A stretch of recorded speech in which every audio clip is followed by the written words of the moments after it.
La Giunta regionale ha approvato oggi uno schema di accordo di collaborazione con l'Università degli Studi di Udine per individuare e sperimentare dei metodi per ridurre il tasso di natalità delle nutrie.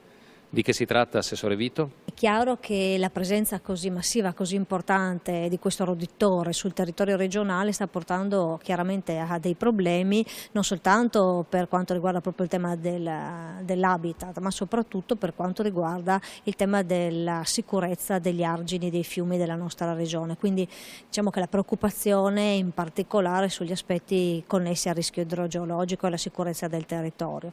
Quello che però abbiamo pensato di fare è di proseguire con la collaborazione già avviata con l'Università di Udine, con la quale oggi rafforziamo il legame per invece fare un'attività innovativa e di sperimentazione al fine di ridurre quello che è invece la fertilità di questo animale.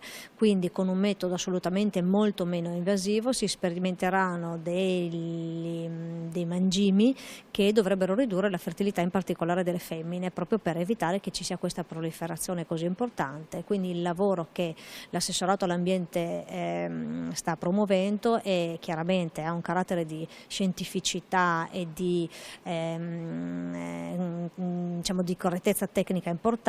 L'Università di Udine è un prezioso supporto e quindi con questa sperimentazione riusciremo anche ad avere a breve una dimensione di quanto effettivamente il progetto è corretto. È chiaro che metodi più invasivi di abbattimento degli animali sono chiaramente l'ultimo percorso. Sono stati necessari in una situazione direi quasi emergenziale in cui ci troviamo, ma noi abbiamo il dovere nel contempo di invece fare un progetto più strutturale e appunto decisamente meno invasivo.